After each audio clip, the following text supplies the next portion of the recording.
Welcome to Hel. Not that one, this one. This is the Hel Peninsula. It's a little spit of land that sticks out from the northern coast of Poland along the Baltic Sea, and it's one of my favorite places in the world. So I'm going to show you, and along the way we'll take a lot of photos, I'll share my creative process, and more importantly, my failures. With my Nikon F3, way too many lenses, and even more rolls of film, I want to show you just how special this place is, but also how challenging it can be. You know, I thought photographing Hel was just going to be a funny title, but in reality it was kind of like real life foreshadowing, because along the way, every possible thing that could go wrong did go wrong. Along the way, I'll also teach you a little about the peninsula, a little about photography, and hopefully inspire you just a little bit to get on a train and go somewhere in your country to see if you can challenge yourself as an artist. Now, we are going to photograph Hel, but first, we need to photograph Urata, which is a tiny little town on the way there in the middle of the peninsula. And that's where I was staying when I was supposed to be on holiday.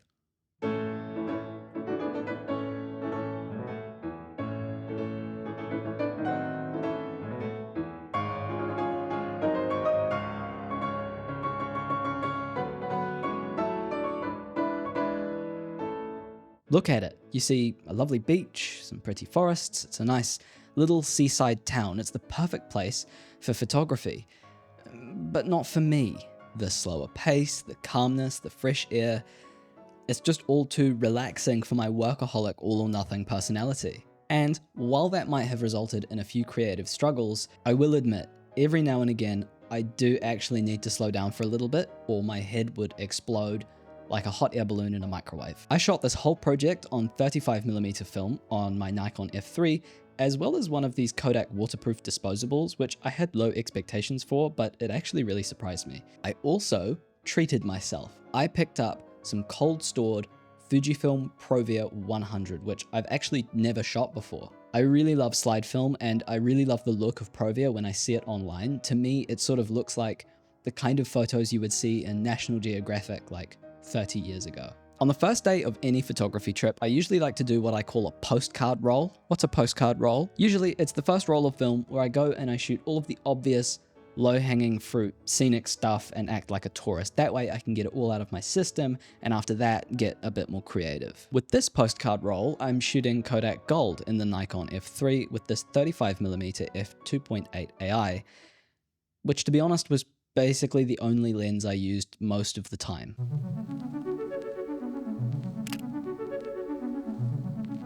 I know I said this was meant to be the scenic stuff, but I actually quite like this first one. Maybe it's just the light, I don't know. Stairs aren't that interesting. I think it's a keeper anyway.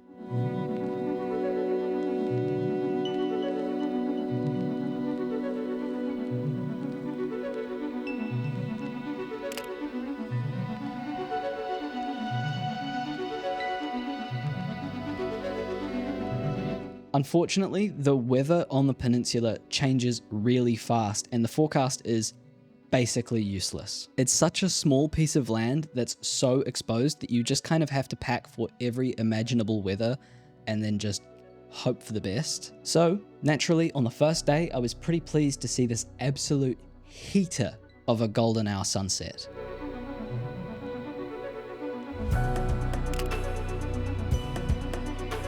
I don't think any of these are a 10 out of 10 banger portfolio award-winning shot, but you know, it might be good for like the fourth slide of an Instagram carousel post. This is the pier, obviously. This is the bay side of the peninsula, so the pier is facing inland towards Gdynia, not out to open sea. I think it's quite a pretty pier, so I took some postcard shots. It's nothing special, I was just letting Kodak Gold do its thing.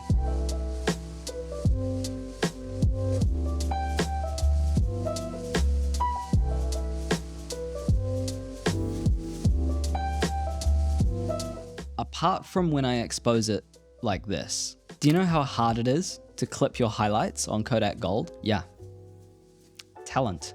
This one I really love. I saw this kid looking through these like the binoculars thing, and it reminded me of going on trips when I was a kid. I really wasn't expecting to get something like this on my warm-up roll, but hey, I'll take it.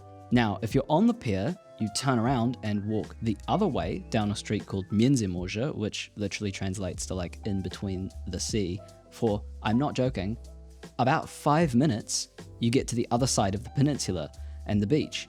That's how skinny this piece of land is.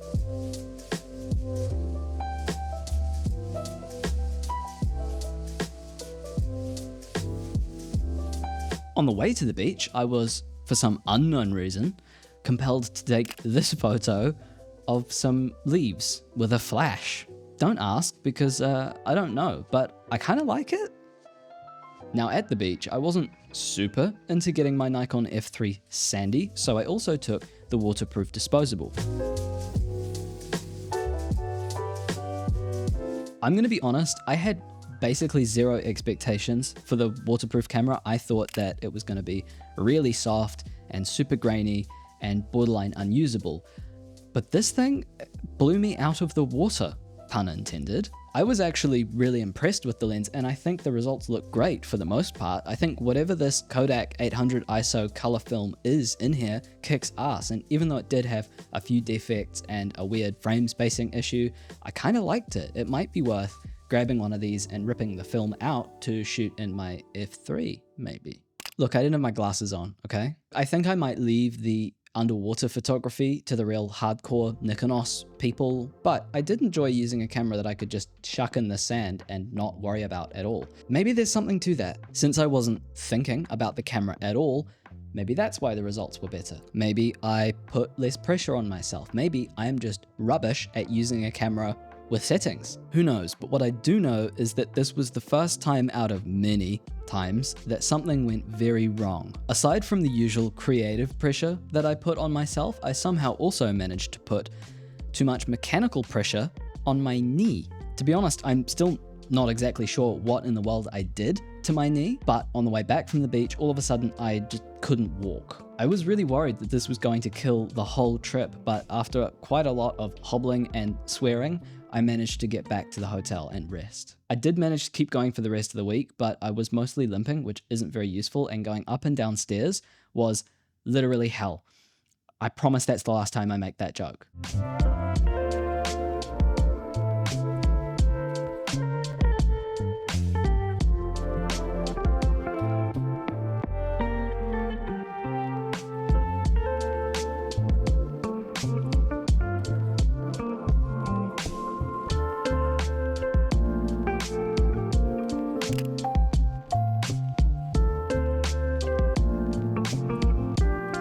The next day, we got lucky again with the weather, so I hobbled my sorry ass down to the pier with the heaviest lens I own, the Nikon 50-300. My girlfriend is a windsurfer, and so I wanted to try to get some action shots.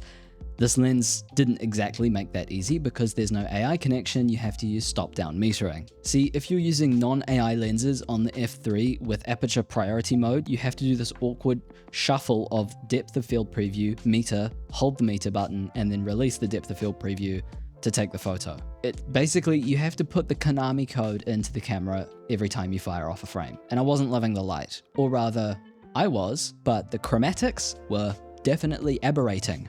And so I shifted around to try to find a better angle. Before I managed to get to a new spot, some random old man came up to me and asked if I spoke French, which I don't. And then we proceeded to try to have a conversation in a mixture of French, Polish, and English. Eventually, I figured out that he was asking if he could take a selfie with me, but I am 100% sure that he had no idea who I was. I wish I took one too, in hindsight, but wherever that dude is, tag me. After relocating to a slightly less awful spot, I managed to get this absolute heater of a kite surfer in midair with the seagull for bonus points.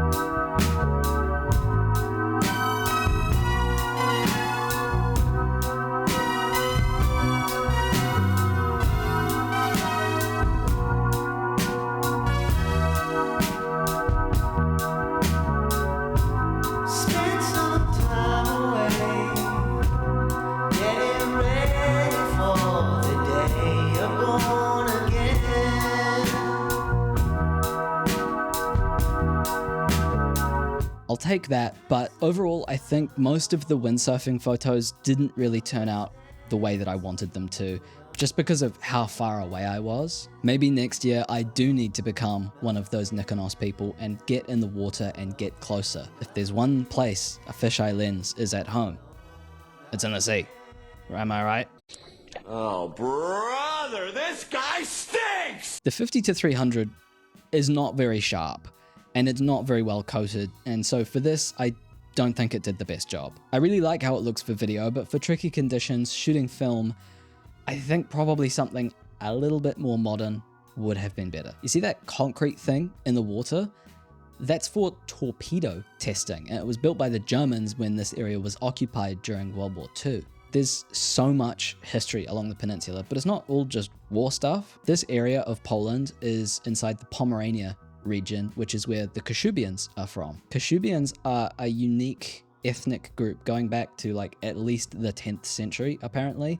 And you can still see a lot of the unique culture and history here. Like a lot of the street signs are written in Polish and Kashubian. So now that I'd warmed up a little bit and found my bearings, I figured it was time to go all in. And by all in, I mean I loaded up my first roll of Provia. This stuff was not cheap, and because it's a slide film, it has way less dynamic range than normal. With Kodak Gold or Portra, for example, you can overexpose it by like a zillion stops and it's probably fine, but with Provia, you have to nail it. That's okay, he said incorrectly. My Nikon F3 has aperture priority and a super accurate light meter.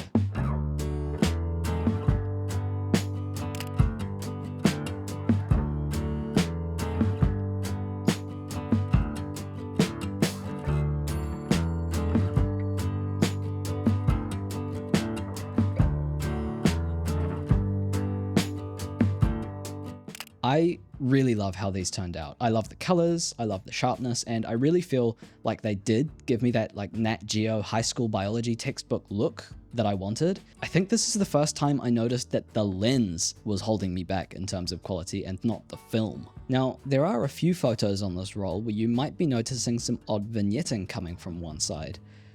Don't worry, it gets worse, just you wait.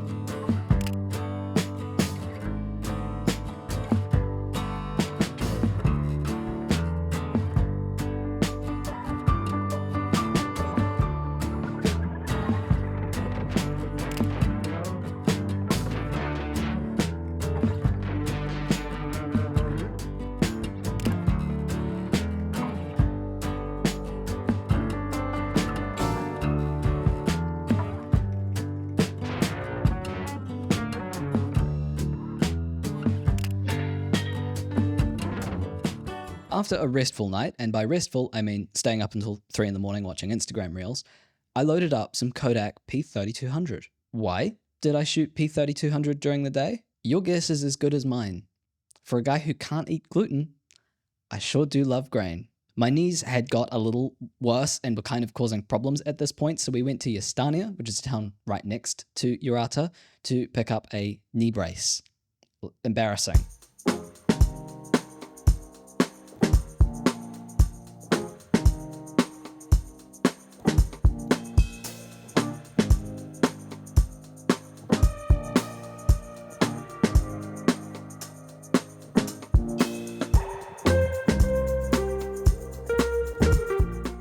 And you know what? I really like these shots from Yastania. I feel like when I shoot black and white, it really helps me to focus on composition and story over make pretty image. Or maybe having a messed up knee helped because I had to hobble around more slowly and noticed more.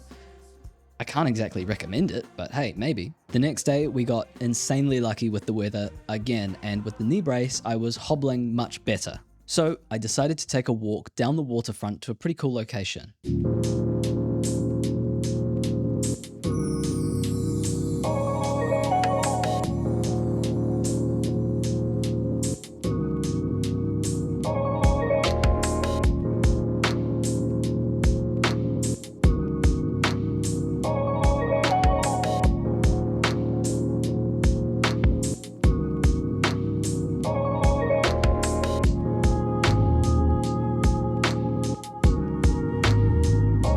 After finishing off my last roll, I loaded up some Cinestill 400D, which I've also never shot. I've shot quite a lot of 800T, but I've never quite got along with it. Maybe on medium format I would enjoy it more, but on 35mm I've always just struggled a bit with the grain and the colors. Skill issue. Anyway, after loading up the camera, this was the first shot of the roll. Yeah, I'm thinking we're back. I know it's just a boat, but that little light leak and the sunset just really, yeah, Cinestill cooked with this film.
Also, I've been cooking. This was a really big project and a lot of work, but it's something I've wanted to do for a really long time. It was also really expensive, and not just because of the film. You'll see why later. I really wanted to figure out a way to make this feel more like an art project than just a YouTube video, and I also wanted to figure out a way for you to be able to own some of the project. So naturally, I made a Photographing Hel zine. It's got over 40 photos inside, including some that will never be on the internet, and I think you're really going to love it. Click the link in the description or in the pinned comment to pick one up. They're not sticking around forever, so get one while you can, and if you order now, it'll definitely arrive in time for Christmas. Unfortunately, that is pretty much where my luck with the light ended, since I somehow thought that these were a good idea to take. But we finally made it to that cool location that I told you about, which is this old playground that seemingly nobody uses. It was covered in cobwebs even right after peak holiday season, and it's all sort of sun faded and worn out, so I thought naturally should look good on film, right? I mean, it would have if I didn't get too in my head about it and only take 2 photos. I just couldn't seem to get the composition that I liked. Maybe 35mm was the wrong lens for this, maybe I needed some people as subjects, or maybe I just needed different light. But either way, across from the old playground is an old outdoor gym, and I think I had better luck there.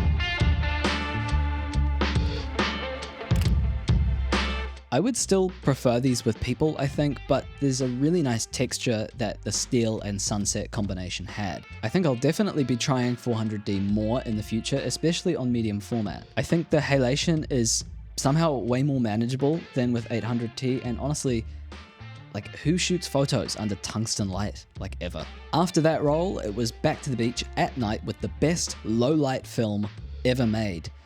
Provia?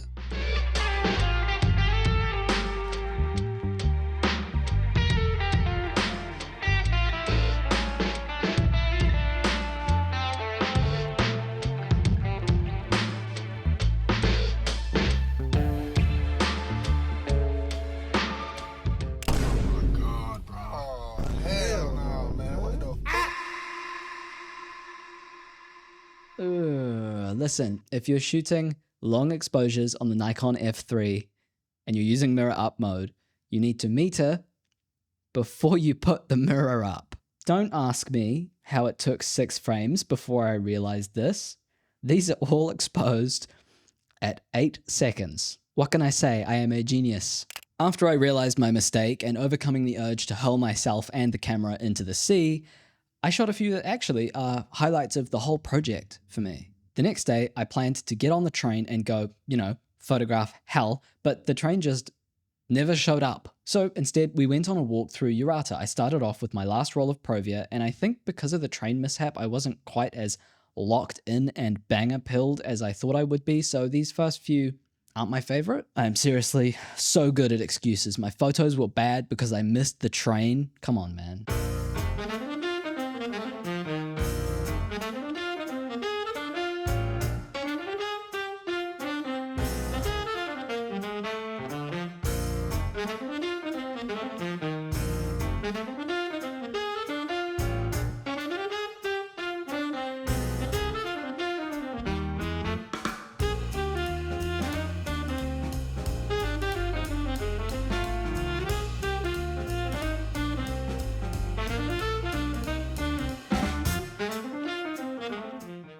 After I reloaded with some Kodak Gold, I think things improved, and while I am not a landscape photographer, I think some of these are pretty nice. It was really bright and sunny, which was great because that meant I could really stop down the lens and get the best performance possible. Apart from the bit where it wasn't. I never really noticed this before, but it seems that my Nikon F3 has a problem at higher shutter speeds where it underexposes the right side of the frame. This is apparently sort of common, and it's called shutter capping, which is when the shutter curtain is not adjusted correctly or it's kind of dirty or something. The good news is that apparently this is usually fixed with a CLA. Sounds like quite a good thing to know before you put like $100 worth of film through that camera on a very special project or something like that. It is what it is, and it only showed up when I was at or above 1/1000th of a second, but it's still pretty annoying. You might think that that's the worst thing that happened and that's why this was really photographing Hel. Nope.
About 5 minutes after I took this shot, I knocked my tripod over with my Sony FX30 on top of it. The lion does not concern himself with front filter threads. I killed a Nisi variable ND filter and I smashed up the plastic on the front of my lens, luckily not the glass, and luckily the camera seemed okay, but I was pretty upset about it, especially since it was my fault because I wasn't paying attention, and especially because I didn't get any footage of it. Through some incredible stroke of luck, even though the manual focus was now crunchier than the captain himself, the lens still worked. And even though the filter threads were mangled, the show, as they say, must go on. So for the rest of the trip, I literally held this lens together with duct tape, and I duct taped on the broken ND filter so that I could keep using it. My girlfriend was very understanding and picked me some wild blackberries to cheer me up. Very endearing, but also kind of scary. What if dogs pissed on those? The next morning, it was our last day on the peninsula, so I got up at ridiculous o'clock to get on a train to go and finally photograph Hel.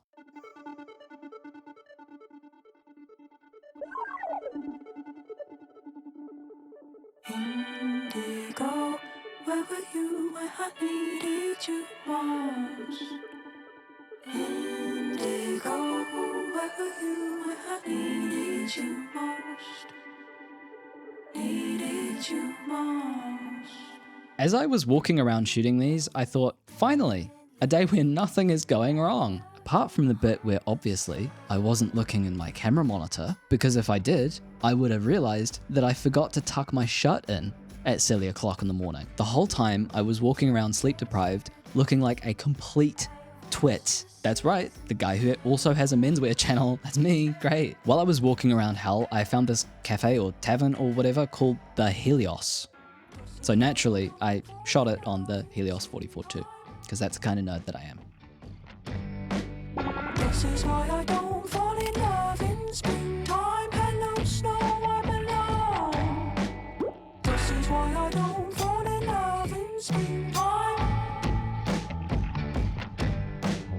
This is why I don't fall in love in springtime. Hello, snow, I'm alone.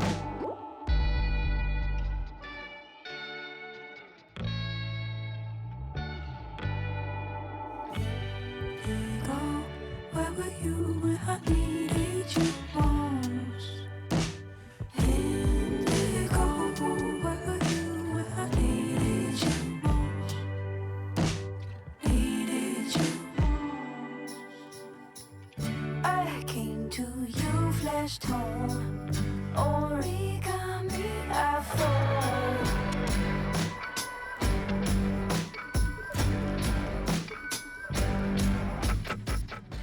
I think that these are some of my favorite shots from the whole project, even if some of them did get cooked by that shutter issue I've been having. I'm not a morning person. This is why I don't fall in love in springtime.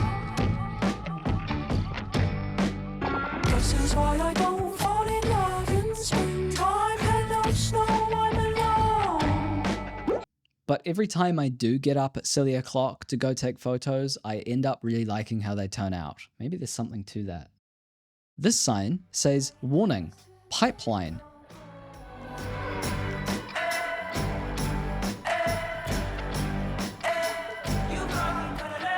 This is why I don't fall in love in springtime.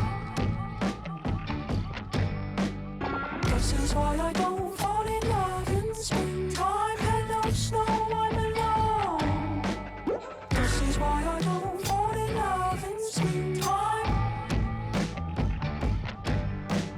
This is why I don't fall in love in springtime. Hello, snow, I'm alone.